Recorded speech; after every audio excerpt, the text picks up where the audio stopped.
primeiro palestrante. O nosso próximo palestrante, né, o primeiro, é o Carlos Augusto Serbena. Ele vai nos apresentar uma palestra com o tema de desvios e armadilhas nas narrativas e compreensão do pensamento junguiano. Ele possui graduação em Engenharia Elétrica, em Psicologia pela Federal do Paraná, mestrado em Psicologia pela Federal de Santa Catarina e doutorado interdisciplinar em Ciências Humanas pela Federal de Santa Catarina também. Atualmente é professor associado da Universidade Federal do Paraná e professor permanente e vice-coordenador do mestrado em Psicologia da UFPR. Ele tem experiência na área de psicologia, com ênfase em psicologia analítica. Seja bem-vindo, Carlos. A palavra é sua. Pode ficar à vontade. Bom dia a todos. Então eu vou fazer a apresentação. Só uma pequena correção, eu já não sou mais vice-coordenador do mestrado, ainda bem. Eu sou apenas um professor permanente, né? E é mestrado e doutorado daí em psicologia na Universidade Federal do Paraná. Tá certo? Eu fui professor da Tuiuti até 2006. Então eu estava lembrando os bons tempos ali, tá certo? Eu fui colega do Nélio, de uma série de professores que vocês têm, de Gilberto, com bons tempos aqueles. E a Tuiuti tem uma longa tradição em psicologia, tá certo? E é um prazer, então, falar com vocês. Tá? Eu vou apresentar, então, armadilhas e desvio no pensamento junguiano. A gente estuda Jung, eu acho que a gente que estuda Jung faz bastante tempo, nunca está... por mais que a gente faça armadilhas e desvios, né, por mais que a gente saiba, eu acho que é próprio do pensamento, do estudo do pensamento, a gente entrar em determinados desvios e ser pego por algumas pequenas armadilhas, e faz parte mesmo do nosso próprio crescimento, tá certo? O grande problema é a gente ficar preso desses redemoinhos do processo. Então eu vou citar alguns que é inevitável a gente ir caindo em diversos níveis e se desviar e se retornar, tá? Na realidade, são alguns críticos do Jung, e eu não vou falar exatamente do Jung, então eu vou falar um pouco dessa trajetória que em determinados momentos a gente acaba sendo escorregando, porque a gente é humano e faz parte desse processo, tá certo? Eu vou compartilhar, então, as apresentações, tá? Então, tem uma tela aqui. Eu acho que, deixa eu parar o compartilhamento, que compartilhou errado. Deixa eu ver aqui. Compartilhar. Janela, tá. Agora sim. Então a gente está aqui, ó. Armadilhas e desvios do pensamento junguiano. Primeira coisa que a gente tem que pensar, o que torna a gente junguiano, tá certo? Então tem alguns livros que colocam, o Jung privilegia muito mais do que o conhecimento científico, de certa forma, ou ele coloca que esse conhecimento que a gente coloca, ele é uma representação, ele é um mapa da nossa experiência, com a nossa própria psique. Então a gente poderia dizer que talvez exista uma experiência que a gente compartilha como coletividade, que seria a experiência junguiana. Tá? Eu vou puxar aqui alguma coisa do Leonard Boff, que quando ele fala de experiência, que ele remete ao Heidegger, tá? Aí tem um pequeno detalhe, esse conhecimento que a gente colocaria do Jung é um conhecimento que não vem de um experimento técnico, é um conhecimento que vem da experiência, da vivência pessoal de cada um. Nesse sentido, ele não é uma simples reprodução dos dados que a gente vê, da percepção dos sentidos ou do que a gente lê, tá certo? Ele envolve a gente, ou a pessoa, a psique como um todo. Nesse sentido, ele é uma síntese resultante das diversas percepções do mundo ou do objeto que o próprio sujeito tem a partir da posição dele. Isso inclui também as predisposições, os preconceitos e a posição da consciência desse sujeito no mundo. É quase como se fosse uma reconstituição do que o sujeito pega a partir dele. Nesse sentido, a gente não pode falar de um Jung genérico, a gente tem que falar de um Jung que é reconstituído dentro de cada um de nós, tá certo? Porque essa experiência pessoal, tá certo? O próprio Jung colocava, né? Ele não gostaria que as pessoas fossem junguianas. A própria trajetória do Jung, quando a gente diz aquela proposta de individuação, é para a pessoa se individuar, se tornar ela própria.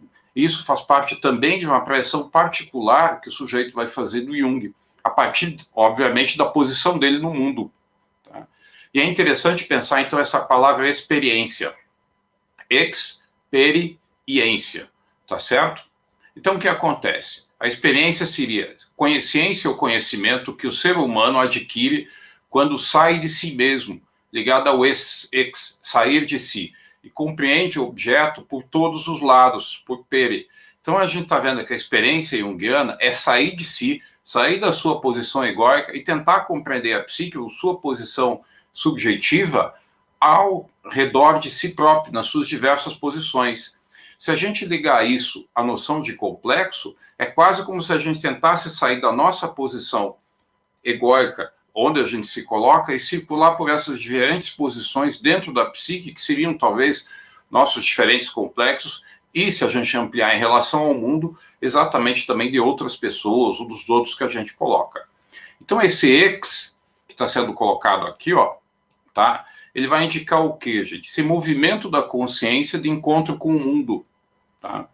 De sair de si, e nesse encontro com o mundo, aí a gente tem uma base fenomenológica, quando a gente está traindo, e o mundo é tudo aquilo que chega à consciência, não é apenas um mundo externo, tá? Das árvores, dos livros, do quadro aqui de trás, das outras pessoas, é também um mundo subjetivo interno, a nossa própria psique, nossos afetos, nossas imagens, nossos sonhos, nossas emoções, por aí afora, tá certo? Então é um movimento do eu, da consciência egóica, sair da sua posição e tentar circular e tentar perceber esses afetos, essas contradições internas, o mundo externo. E nesse processo, a consciência modifica a si própria, se constitui e se transforma, tá certo?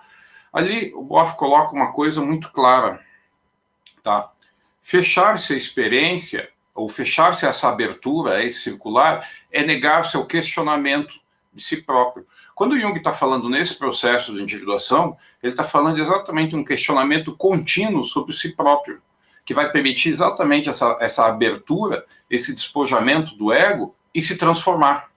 Tá? Então, fechar-se a experiência é negar a abertura e o despojamento do encontro com o mundo. É negar aquilo que lhe vem, aquele fenômeno na fenomenologia, tudo que aparece é consciência, e nesse sentido, a gente está falando aqui uma interpretação, uma leitura de uma consciência egóica, tá? De um mundo que inclui tanto o mundo externo quanto o mundo subjetivo interno. Negar o fenômeno é tudo que aparece à consciência, é negar tudo que a gente vê de fora e negar tudo que vem de dentro da gente, nossas contradições, nossos afetos, aquilo que a gente reprime, etc. Ou seja, negar o fenômeno e a realidade experimentada. Fechar-se a essa experiência, então, seria negar tanto aquilo que a gente percebe, que não nos coloca, nos questiona dentro de si, quanto fora de si. As nossas sensações, aquilo que a gente experimenta, é aquilo que a gente vê.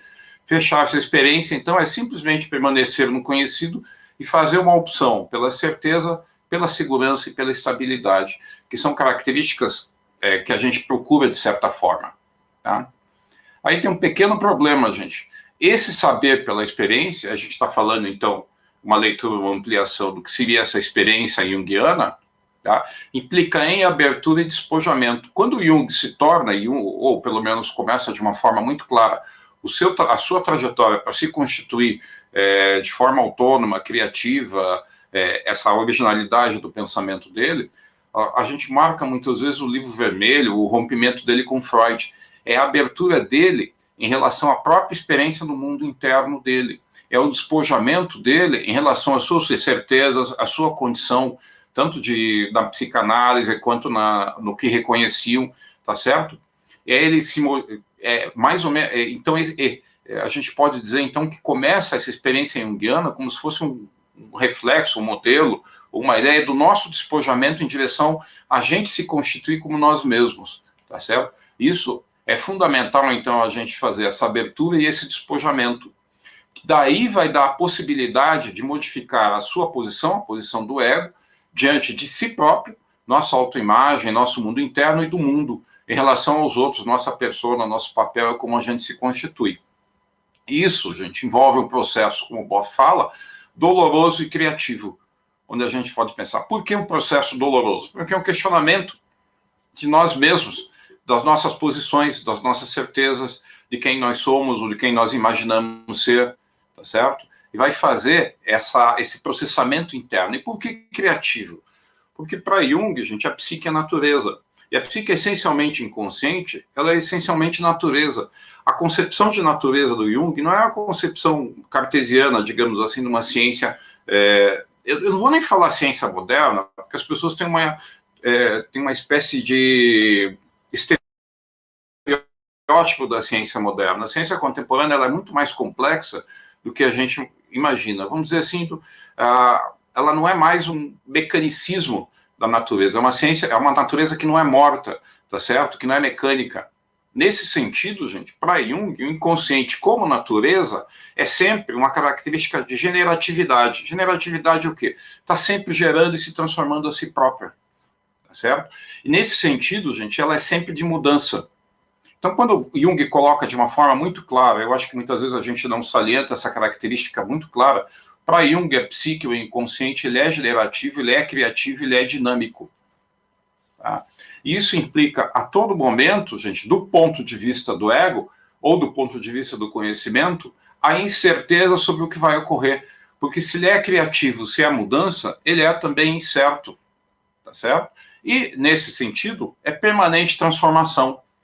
Inclusive, uma das características do pensamento junguiano é pensar a neurose como um bloqueio na criatividade no processo de transformação do sujeito. Tá? Então, trazendo essa noção de experiência, o que seria essa experiência junguiana, gente? Seria exatamente essa abertura desse contato com o inconsciente, tá? Que vai permitir essa abertura ao luminoso. Luminoso é a característica do afeto, de uma energia psíquica, digamos assim, além da capacidade do ego de se colocar, que se movimenta, entra em um diálogo contínuo com o self, como centro e a totalidade da psique, que é um processo que a gente coloca como um processo de individuação, e quem estuda Jung um pouco mais vai colocar como processo de individuação sempre como encontro e vivência, com a integração e com a unidade, essa busca de um centro. Tá? Então, essa imagem, a experiência do self, que seria o arquétipo central da psique, o arquétipo como modelo central, que faria essa integração dessa primeira divisão interna que nós teríamos entre a consciência e o inconsciente. Tá? Então, a imagem da experiência do self, desse nosso encontro com o self, é sempre ligado ao processo de individuação. Está associado ao encontro com o self, o si mesmo, naquela imagem da mandala, de um círculo que tem um centro, que, se eu não me engano, até é o que está com linha de fundo. E a gente enfatiza muito essa integração dos conteúdos inconscientes na consciência, que vai possibilitar, então, uma ampliação da consciência no sentido de uma sensação de plenitude. E a gente sempre acaba dizendo que essa ampliação da consciência dá uma espécie de despertar, tá certo? Um despertar que é muito ligado ao despertar espiritual das religiões. Essa é a imagem tradicional que a gente tem. Então, essas imagens, como vocês vão ver normalmente de encontro com o self, é sempre uma plenitude, um descortinamento dos horizontes mais amplos, tá certo? De alguém que está acima. Tá? Essa ideia de que a gente acha um centro e se conecta com o cosmos e a integração geral. Tá? A gente até as nossas energias internas. Então a gente circula e está sintonizado com o mundo, e tem um caminho que diz aonde a gente vai, tá certo? Só que, então, na carta do tarô, né, gente, é a gente ali, o ego feliz e contente, em harmonia com o mundo, sorridente às flores, a energia psíquica circulando, que é a carta, tá? Então, gente, a gente tem que pensar que nesse processo de individuação, o primeiro passo é o encontro com aquilo que é desconhecido em nós, que é a experiência do inconsciente, é aquilo que nos sacode, nos tira e nos avala. Tá? Essas noções aqui, gente, elas são noções de sintonia, de plenitude. A gente diria ego-sintônicas. Tá? Só que a gente esquece que, como a gente é contraditório, se vocês estudarem lá, a gente é uma cisão. Então, a gente se identifica com aquilo que, de certa forma, é sintônico a nós e deixa de lado aquilo que a gente não valoriza, desvaloriza e provoca ego distônico, provoca desconforto e dor, que seria a sombra. para a gente estar em contato com a nossa totalidade, a primeira coisa que a gente tem que fazer é entrar com aquilo que a gente deixou para trás, que seria o contato com a sombra, tá certo? Ou seja, a retirada das nossas máscaras. E esse contato com a sombra, ele não é exatamente muito agradável, tá? Por quê? Porque essa primeira noção é a gente perceber a nossa divisão interna. O ego está sempre olhando para um lado. Esse outro lado a gente não quer ver, tá? E esse processo de retirada das nossas máscaras, tá? É, primeiro, o primeiro passo da experiência junguiana. E a gente esquece que o primeiro contato com a sombra, nesse momento, representa todo o inconsciente, tudo aquilo que a gente deixou para trás. Entende? Se o self é a totalidade da consciência, o self não é só o que está lá em cima, é o que está lá embaixo. Não é só a alegria, é também a tristeza. Ou seja, esse encontro com a sombra, ele implica numa espécie de não olhar para cima, mas olhar para baixo. Tá? Ou seja, em vez de iluminação e introversão, mostra uma espécie de experiência contrária àquela iluminação. É uma introversão da libido. Se vocês olharem essas imagens aqui, é o homem se conectando com o mundo. Tá? É quase que uma extroversão da libido. Porém, a sombra remete exatamente a voltar-se para dentro. Então, aí que se coloca a experiência da queda, não a experiência de ampliação. É uma experiência da queda que provoca uma ferida nas fantasias narcísicas e onipotentes da consciência egóica. Certo? Ou seja, a dualidade que a gente começa a perceber, nesse primeiro momento, essa dualidade interna nossa, a dualidade do self. Tá? E daí, gente, o que se coloca da experiência, em vez de ser aquela imagem da ampliação, o primeiro contato com o self, a primeira característica da experiência junguiana, que a gente chama, é a queda, tá certo? Que é a perda das nossas fantasias, das nossas máscaras, das nossas imagens. Então o self não está nesse momento inicial, tá certo? Da ampliação do mundo, da gente subida. Ele está naquele raio que está caindo aqui, que está tirando a gente da nossa posição e está fazendo a nossa queda. Tá certo? Então a gente começa a cair, exatamente ser despedaçado nesse penhasco aqui quando a gente cai. Essa é a primeira etapa de uma experiência junguiana. É o contato com a sombra. Tá certo? É a experiência dolorosa de se perceber dividido, de perceber que a gente não é. E as armadilhas do pensamento junguiano são justamente o quê? As armadilhas, os desvios que a gente faz. São os desvios e as fugas desse processo doloroso e criativo do contato com a sombra e do contato com o inconsciente. O de evitação ou atenuação da dor e dos afetos e emoções a eles associados, ao contato com a experiência junguiana, tá certo? Dando contato com a nossa própria sombra. Nesse sentido, gente, ele é ego distônico. É ego distônico por quê? Porque ele não vai reforçar o ego, tá certo? Ele vai jogar o ego de encontro as contradições, aquilo que a gente deixou para trás, tá certo? Nesse sentido, tá? Volto a insistir, a armadilha e o desvio, gente, é a gente tentar evitar a dor da ferida do ego, tentar evitar ou atenuar a experiência da queda, tá? E é uma tentativa também de manter aquela posição egóica original. Tá?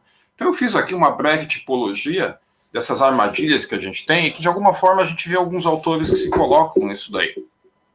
Tá? Então eu fiz 10 armadilhas aqui, tá? Eu só vou citar elas, depois eu desenvolvo.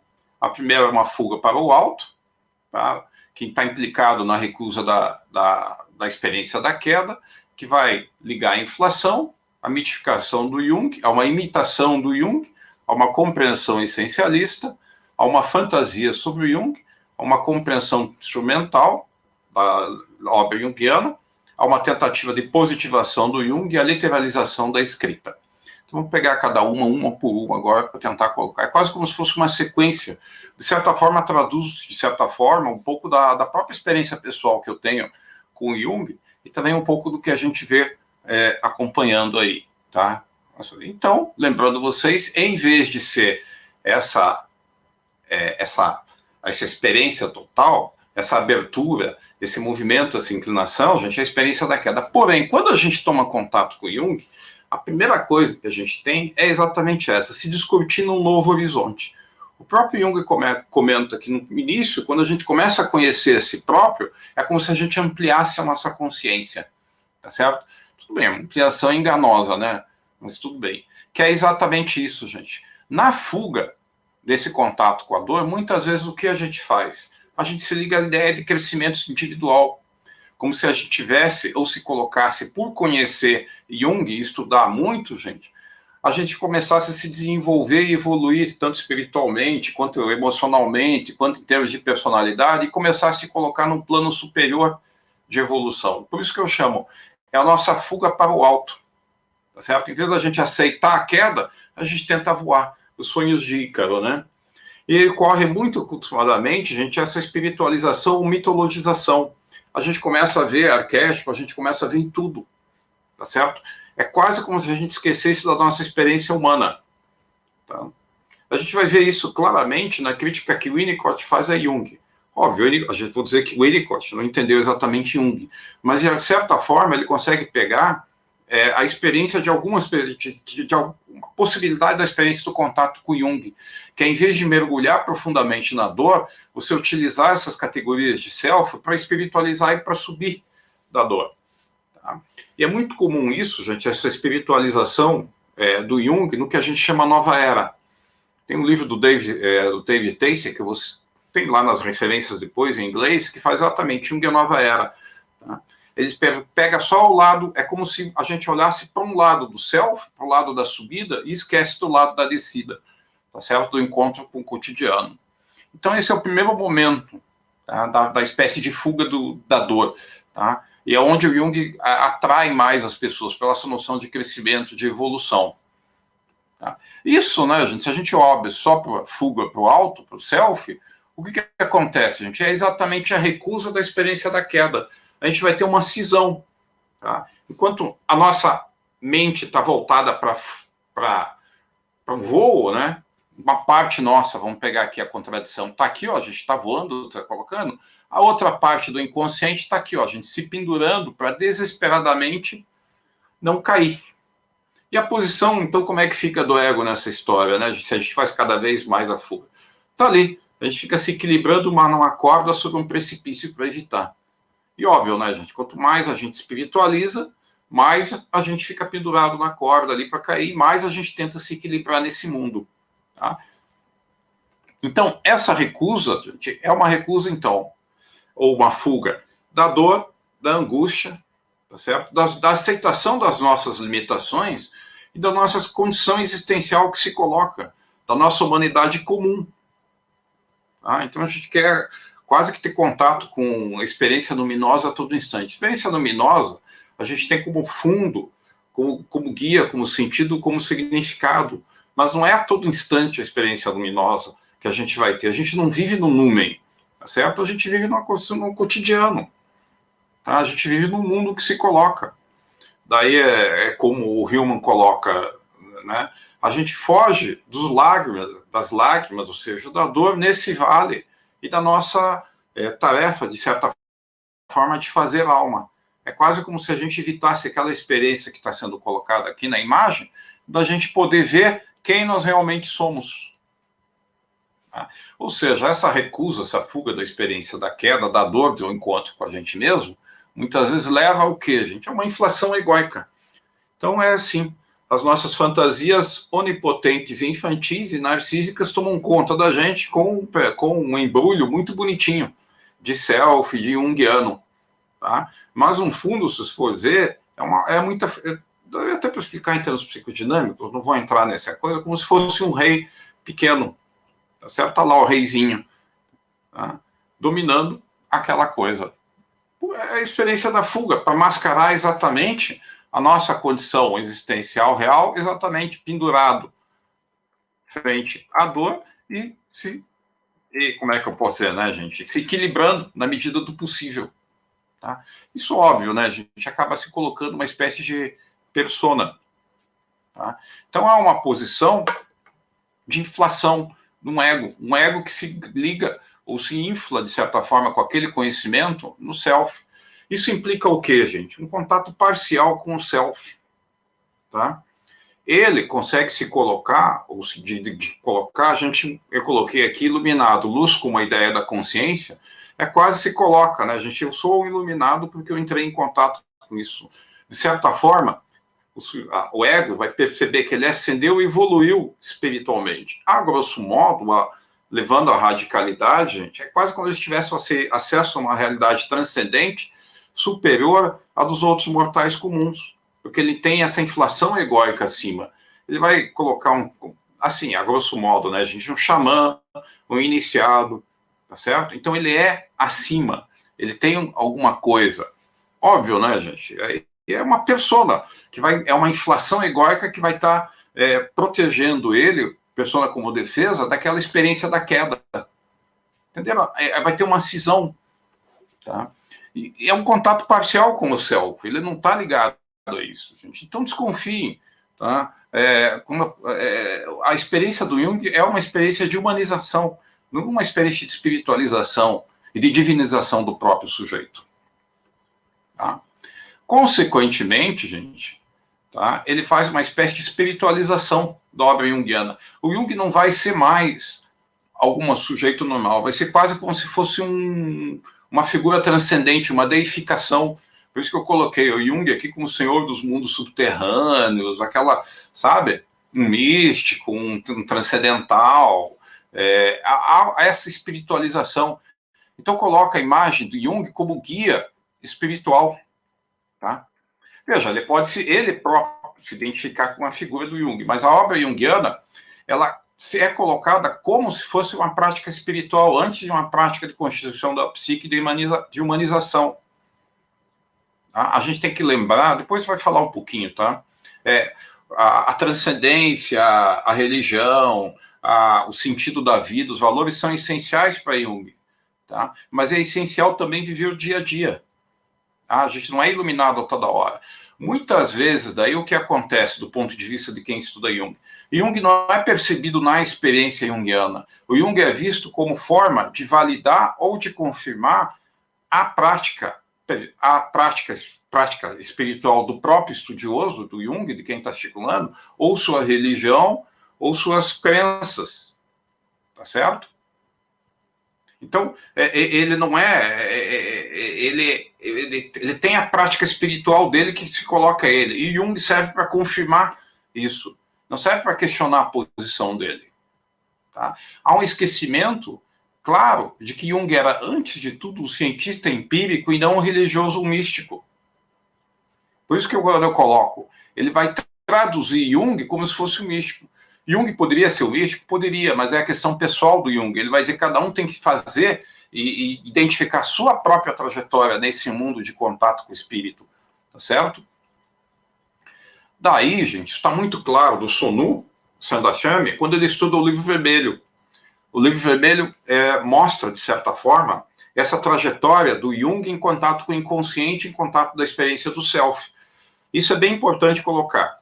Ele percebe, o Sonu, falando com o James Hillman, né? Ele percebe em torno de 1917 que o tom profético, a linguagem profética na qual ele escreve as duas primeiras seções do texto, do Livro Vermelho, onde é o contato do Jung com o inconsciente, foram dadas a ele pela figura de Philemon, que seria a primeira visão do self. Em outras palavras, há uma voz profética nele que não é ele mesmo. A questão, então, é fazer diferenciações. Essa ideia do Jung, quando a gente entra em contato com a sombra, a gente vai diferenciando, tá certo? Então, o primeiro contato com o inconsciente é com a sombra. A partir desse contato, a gente vai diferenciando sombra, ânima, ânimos, persona, e a gente vai vendo essas diferentes personagens que nos habitam, tá? Então, o que acontece? Voltando aqui ao texto. Ele tinha, então, uma verdadeira escolha para fazer na sua carreira, ou seja, quando ele entrou em contato com o Philemon. Ele poderia ter aberto um templo, como fez Rudolf Steiner, e dizer, esta é a nova revelação. Quero dizer, os gurus abundavam da Europa nos anos 20. Os profetas da nova era competiam pelos mesmos clientes. Eles poderiam ter feito isso. Década de 20, Europa, pós-Segunda Guerra Mundial, falência eles perceberam que a ciência, em vez de levar o homem a uma nova era de paraíso, levou o homem a Primeira Guerra Mundial, a um grau de destruição e selvageria que eles não imaginavam. Então, existia toda essa busca de novos caminhos, tá certo? Jung e a psicanálise, as artes fazem parte disso. Então, ele está colocando aqui. Ele poderia ter feito isso, tá certo? Mas o que é interessante nisso é o que faz Jung ser Jung. Vejam, o fato é que ele duvidava das suas próprias visões e estava mais interessado na função que produz visões do que simplesmente em divulgar. Ele não se identificou com a figura de Filemon, tá certo? Ele se tornou exatamente uma reflexão sobre o que provocou nele aquilo, que é o cientista empírico. Olha, na minha opinião, este é o psicólogo. Isto é a reflexividade. Então, veja, quando você se identifica ou vai utilizar Jung, de certa forma, para justificar ou para confirmar e validar suas crenças pessoais, você está fugindo da própria trajetória de Jung. A gente não tem que olhar Jung simplesmente na identificação, mas nessa reflexividade em relação à própria experiência com o inconsciente, em relação ao próprio luminoso que aparece, que é do self, que é o que o Sono fala. Isto é a reflexividade. E o James Hill, reflexividade do que está acontecendo, do que estou experimentando. Ouvir o material e olhar através dele, não se identificar com ele, tentando ver justamente através do conteúdo. Ver através justamente do conteúdo e não se identificar. Se identificar, a gente vai chegar na iluminação, na fuga da dor, na espiritualização e por aí afora. Tá claro? Então tem que tomar muito cuidado, a gente vai... Bom, a gente estuda, isso é inevitável a gente entrar, entende? São desvios, que a gente vê armadilhas que a todo instante estão sendo se colocadas, em diferentes níveis, em diferentes posições. Tá? Isso acaba, gente, que se você não se identifica, muitas vezes você acaba imitando o Jung. Daí eu coloquei aqui, em vez de você fazer tua própria construção interna, teu próprio caminho, você se torna uma paródia, né, gente? Então tá lá ler as paródias, tá? O mais complicado é que você não percebe a paródia, né? Aos outros talvez percebam, gente, mas vai ser sua sombra, entendeu? E se você está com recusa da dor, inflação egóica, subindo em direção ao alto, gente, a sua paródia é seu caminho em direção ao alto, mas outros talvez identifiquem. Você não vai se identificar nesse aspecto, tá certo? Então você tem que tomar muito cuidado com essa imitação do Jung. O Jung mesmo dizia, tá, que ele não queria Jungianos. Tá? Existem daí outros, até o Nietzsche, né, o mestre, um discípulo trai o mestre quando tenta imitar o mestre. O próprio discípulo, ele tem que... Mas eu não vou entrar nessa... Tá, gente? Então o que acontece quando você imita Jung? Você acaba fazendo uma identificação com Jung. Tá? Você deifica Jung como se fosse um guia espiritual, alguma coisa assim, e você reifica. Reifica significa que torna uma coisa, torna um objeto de culto. Você se torna um discípulo ou seguidor fundamentalista da letra, da escrita junguiana. Você não consegue ver através. O que Jung fala é a palavra, a experiência. Nesse sentido, a gente foge daquela experiência do Jung. Tá? Há uma perda do distanciamento crítico em relação a você mesmo e em relação à leitura junguiana. Então, gente, o que acontece? É um esquecimento da própria experiência de contato com inconsciente, que eu estou falando de experiência individual. Tá? A prática junguiana adquire características de prática religiosa. Aí tem todas as características do conhecimento mítico, eu não vou entrar aqui, gente. Mas, de certa forma, desenvolve-se uma espécie de culto a Jung, sua imagem, sua vida e obra. Não que não tenha elementos disso, tem elementos porque a gente é humano e isso faz parte. Mas a questão é esse distanciamento crítico e essa identificação, tá certo? E o que significa esse fundamentalismo rapidamente? A verdade já está dita, já está narrada, já está materializada nos escritos e nas palavras do Jung. Tá certo? É como se existisse uma revelação original, quase como se fosse uma revelação religiosa, e muitas vezes a gente mascara isso com a ideia da intuição. Ah, eu intuí, daí todo mundo, intuiu o contato com o self. Tá? É uma iluminação. Isso é ótimo, né, gente? Quando a imitação do Jung, você tem vários imitadores ali, tá? Você se fixa daí na tradição e não na renovação. Há uma fixação, há uma estabilidade nos conceitos, eles são estáveis, eles não se modificam, uma espécie de naturalização, eles são naturais, A naturais no sentido que já estão dados na natureza, não tem que mudar. Tá? E isso implica, gente, numa leitura essencialista da teoria junguiana, que, em termos paródicos, elevados ao extremo, é quase como se a gente busca isso aqui, ó, a gente arquétipos da felicidade. Existe uma essência interior da nossa felicidade que a gente busca dentro de nós. Esses arquétipos permitem a gente mudar a nossa vida, porque a gente vai achar a nossa essência. Isso é um pouco aristotélico, tá? Da ideia da verdade está ligada à busca da nossa essência.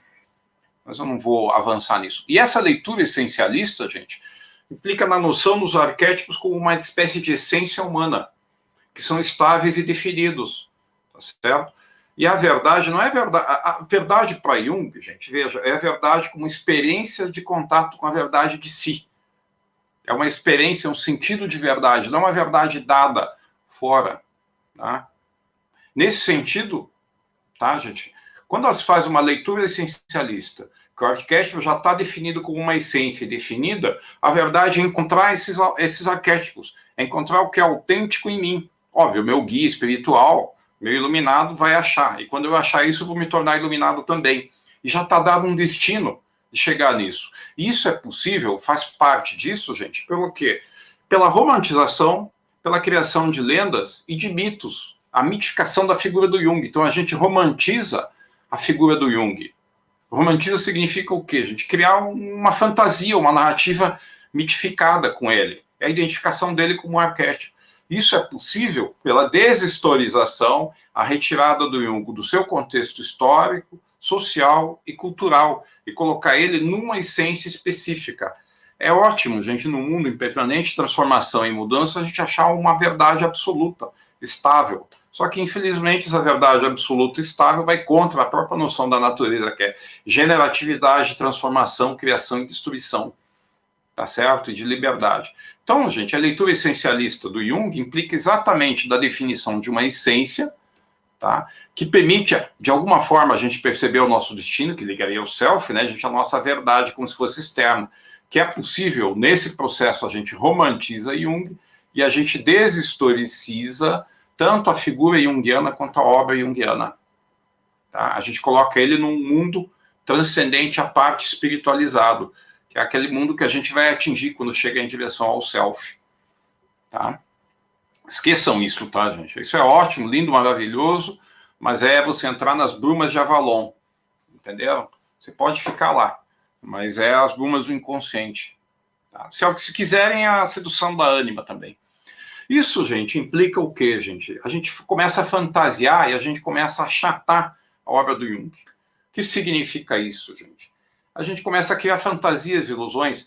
Quando a gente entra em contato com Jung, a gente percebe que a obra ela é muito complexa, ela tem desvios, lacunas, iluminações, tá certo? E achatar é planificar, é deixar ela no nível do ego. Porque o ego, quando está no horizonte, né, quando faz de conta que o mundo é plano, ele enxerga até o horizonte.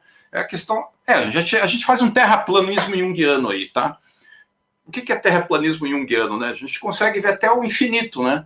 Só que a nossa posição é egóica. Infelizmente, o mundo ele não é plano, né, gente? Ele tem cordilheiras, tem vales, não tem terra, tem lua, tem um monte de. Tá certo? Então, gente, a gente apaga, esquece as complexidades, contradições, desvios da obra, do pensamento e da própria humanidade de Jung. Que isso é uma forma, gente, da gente eliminar, esconder, atenuar as questões e os problemas. Tá? Ocorre uma simplificação.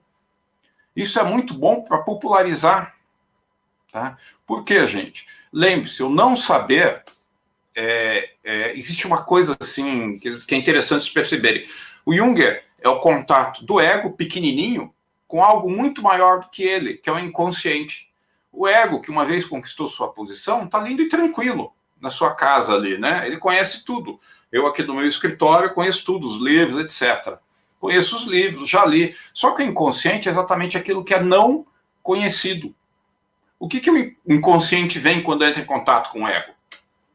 Leva embora da posição. Isso provoca incerteza, angústia, ego distonia. O contato do ego com o inconsciente significa ser um ego capaz de suportar a incerteza, a indefinição, os limites, conhecer seus próprios limites, suportar a angústia, sair de sua posição dos ganhos secundários. Tá certo? não é estável. Então, quando você populariza a obra junguiana no sentido das essências, das verdades, você diminui a incerteza e a angústia diante de não saber, diante das suas contradições, diante da possibilidade de ter que assumir responsabilidade por algo que você nem sabe o que vai ser, tá certo? Que estão presentes tanto na vida, tanto na experiência da psique, e estão no presente pensamento junguiano. Porque o pensamento junguiano é um mapa, um reflexo, um espelho da experiência de vida, da experiência de contato com o inconsciente, com a psique, que ela é contraditória, ela traz incerteza, ela é sofrida, ela é dolorosa, entenderam? Então, gente, a gente volta aqui, né? A gente volta a achar os arquétipos da felicidade. E óbvio, se tiver um guru que te diga que a felicidade vai ser achada pelo self, você entra. Lê os arquétipos. Mude sua vida conhecendo o poder dos arquétipos. Tá certo? Eu vou fazer agora o workshop da criança interior para descobrir todas as minhas feridas e me curar delas. Tá certo? Em um final de semana. Tá? Estão entendendo, gente? Então é uma leitura essencialista, uma fuga. Isso implica, gente, daí, exatamente, a ciência daí tem várias formas de fazer isso, gente, mas o que acontece? Você começa a instrumentalizar a obra do Jung. Tá? Veja, o Jung, existe uma coisa, se forem trabalhar com caixa-areia, alguma coisa assim, existe a experiência lúdica do mundo. Tá? A gente, quase como se fosse terapia. Você vai fazer a terapia, você não pode chegar para o paciente, hoje eu vou fazer ele tomar em contato com a sombra. Isso não existe porque você está instrumentalizando. Como a experiência com o inconsciente é criativa, é generativa, é sempre novidade, se você entra em contato com o inconsciente, você apenas pode dispor das condições para a coisa aparecer e se transformar. Se isso não acontecer, paciência, vai fazer o quê? Você não pode querer, hoje eu vou fazer o paciente entrar em contato com a sombra. Isso é coisa de ego, não é coisa de self, de psique, de processo. Entende? Então, quando você faz esse achatamento, você esquece as incertezas, você tenta instrumentalizar a obra do Jung. Tá? Então, você começa exatamente a fazer, eu vou entrar em contato, você pode até pensar, seria bom se eu entrasse em contato com a sombra, tá certo? Mas não é, você não pode forçar no sentido da instrumentalização, não sei se estão entendendo. Tá? De ter um objetivo, uma coisa técnica perfeitamente dita. E uma instrumentalização da obra do Jung, a gente é colocar esse conhecimento em função de uma fantasia egóica. Que a gente tem alguns modelos aqui, vocês já ouviram falar, gente, os arquétipos das marcas, tá certo? Que é utilizado o Jung na propaganda, para tentar identificar as fantasias. Tá? Aí tem aqui, né? Como usar arquétipos para atrair clientes.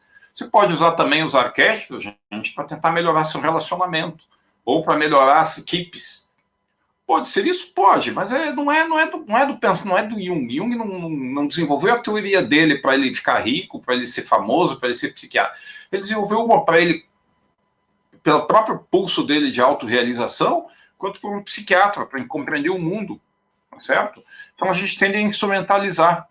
Essa instrumentalização, gente, implica numa leitura tecnicista da obra junguiana, que torna os conceitos junguianos não como símbolos ou metáforas da experiência psíquica. A gente deixa de ver através deles, a gente começa a ver só eles. Então a gente não começa a ver o paciente ou o cliente, a gente vê a sombra tá certo? Então a gente faz como Jung diz, né? A gente transforma o símbolo em signo, em alguma coisa que está definida, conhecida. Quando na realidade os conceitos junguianos, eles têm essa, se eles são símbolos, eles são, isso é uma dificuldade da leitura junguiana, né?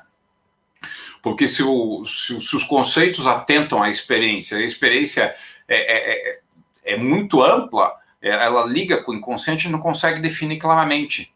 A gente vai falar um pouco isso, tá, gente? Então, o que acontece? Há uma instrumentalização do inconsciente, uma tentativa, pelo menos, a serviço da fantasia egóica, dos objetivos do ego e não do inconsciente. Tá certo? Então, é um perigo. São diversos níveis que você vai. Perigo não, é um desvio. A gente acaba fazendo isso muitas vezes, mas a gente tem que tomar consciência disso. E isso implica o quê, gente? Uma positivação do Jung, quando a gente instrumentaliza. Por que eu coloquei essas duas imagens? Aproveitando ali, chamado leito de Procusto. O que era Procusto? Procusto era um rei que chegavam na Grécia Antiga, rei de uma ilha, né, de uma cidade-estado, que os náufragos que chegavam na ilha, ele colocava num leito. Aqueles que eram maiores que o leito, ele cortava os pedaços, né?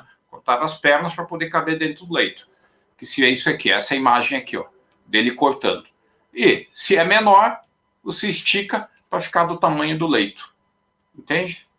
Essa positivação do Jung significa exatamente a gente fazer o quê? Tá? A gente enquadra Jung dentro da nossa abordagem científica tradicional, ou pior ainda, né, dentro daquilo que a gente compreende do mundo.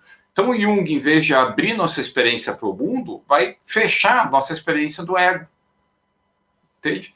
Então, tá ligado àquela questão da validação e da confirmação, né? Eu já conheço gente que acha que o Jung confirma a capacidade da pessoa de ter acesso às energias espirituais transcendentes, dos quais eu, pobre mortal, indivíduo aqui, não tenho acesso, entende? Então, quando ele começa a falar, daí ele olha assim, ele dá aquele respiro. Entende? Não, o Jung conhecia o mundo dos espíritos. Existe uma guerra, não só nesse mundo, como nesse mundo espiritual. Sabe, como um sujeito tem acesso ao mundo espiritual, né? Jung também tinha acesso, ele está mais iluminado. Pode ser da astrologia também, não? Os astros definem nossa vida. Como você não crê na astrologia, você tá de lado. Ou, sei lá, pode ser qualquer religião, né? Pode ser da religião Wicca. Como ela não entrou em contato com a religião Wicca, ela não entrou em contato com o sagrado feminino, então ela ainda não evoluiu o suficiente. Tá? Vocês estão entendendo, gente? Você pode colocar. Alguns podem te ligar com a religião cristã também, tá, gente? Mas a gente enquadra dentro da abordagem científica tradicional, ou se ainda enquadrasse dentro da abordagem científica seria melhor, porque a ciência ainda tem um questionamento sobre si própria, né? Mas encaixa muitas vezes dentro da sua concepção de mundo fechadinha, tá? E nessa concepção de mundo, que ele já ligou todos os anteriores, né? Tudo que ele não compreende é fora, é erro, a dimensão mítica. Ou é não desenvolvido, né? A gente não sou tão espiritualizado quanto o próprio sujeito, né? Então, gente, o que acontece? A gente ignora ou desconsidera a dimensão simbólica, transcendente, imaginal, luminosa. Isso, gente, é uma ingenuidade. Uma ingenuidade... Estou falando do materialismo, né? Que muitas vezes você materializa ou substantiva concepções, a dinâmica e a própria metafísica ou metapsicologia junguiana. Tá? Isso é muito comum. Eu vou ter que terminar, acho que não sei se vai dar tempo, gente. Falar do quântico, né? Todo mundo bota quântico no meio e bota Jung no quântico. Gente, se vocês estudarem um pouco de ciência ou de física, o quântico já era. O quântico era da década de 60. Agora a gente está com multiversos, tá certo? Fantasias, tá? As pessoas têm uma ilusão de que os físicos não têm fantasia, gente. Vocês começam a pesquisar a física moderna, a capacidade deles imaginarem mundos possíveis é muito maior do que qualquer fantasia que a gente possui. Por isso que eu digo, se você entra dentro da ciência, Jung era um cientista empírico, explode a tua própria concepção, porque a ciência ela é autorrecursiva. O pior é quando a pessoa começa a acreditar naquilo, o Jung valida a crença dela, tá certo? Então vai validar o mundo dos espíritos, vai validar, você fechou, você substantivou a metáfora junguiana num mundo que simplesmente vou encontrar, como é que é? Tinha uma época lá que vai chegar aqui, entende? Materializou a energia cósmica. Isso é metáfora da experiência do inconsciente. Você está substantivando, você está materializando, como se quisesse achar a libido ali. Tá? E, consequentemente, gente, essa positivação implica exatamente o que eu fazia, literalizar. Uma das características da psicopatologia é não perceber o aspecto fantasioso daquilo que se coloca, né? Entende? Então, quando a gente trabalha na clínica, a gente procura justamente transformar, pegar a parte metafórica da narrativa do paciente, da vida dele, que é a parte simbólica onde se coloca. Então, a emoção, em vez de ser atuada, ela vai ser transformada num aspecto imaginal. E a literalização do Jung é isso. A literaliza o texto junguiano. A gente esquece sua metáfora, essa abertura ao que está desconhecido, tá certo?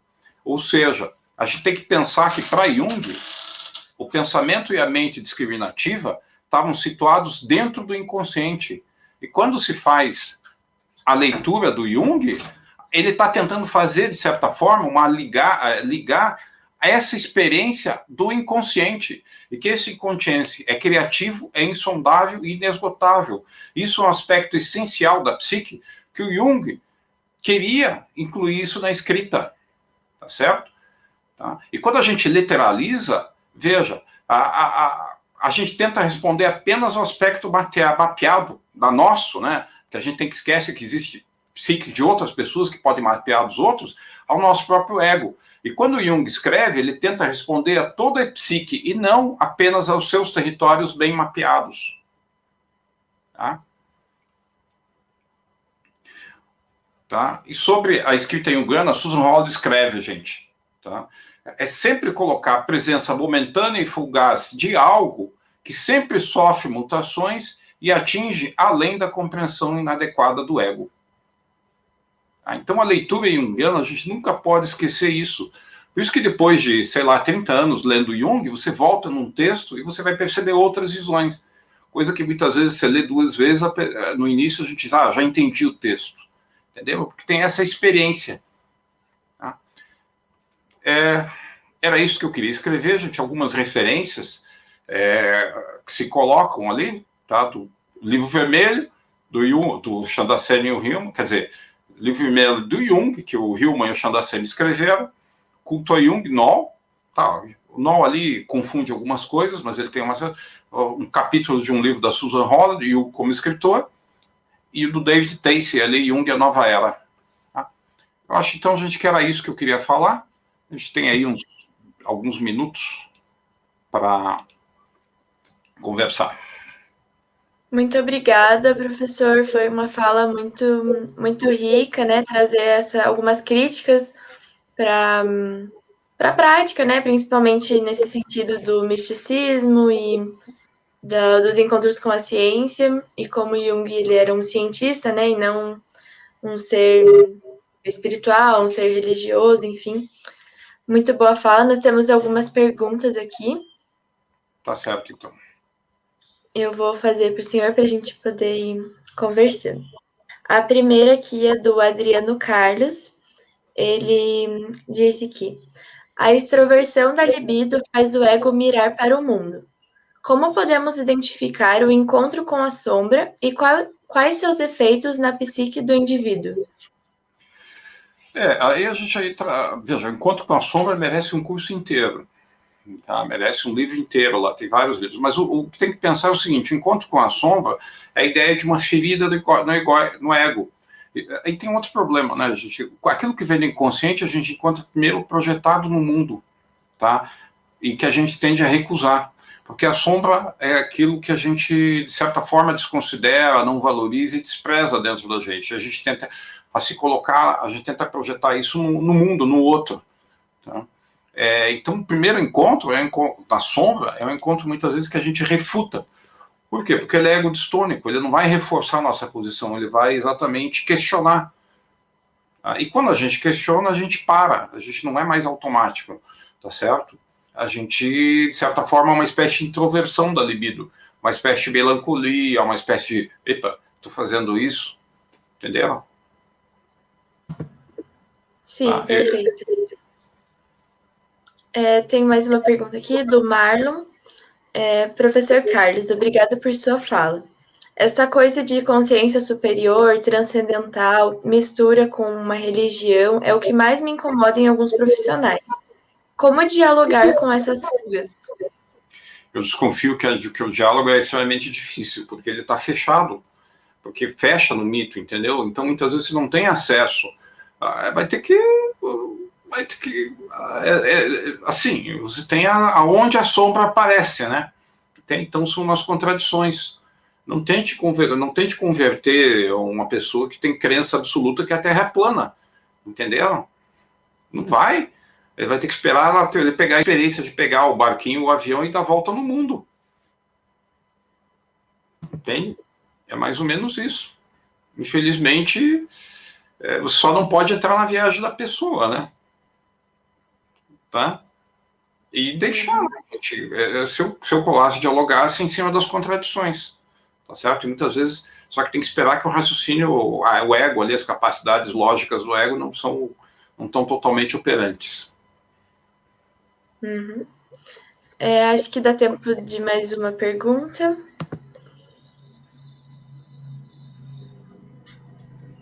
Bom, eu vou lendo aqui isso aqui. A da Aline. Você traz a espiritualização enquanto fuga a partir da identificação com a obra de Jung. Mas essa espiritualização pode acontecer a partir de outras experiências espirituais e ou religiosas?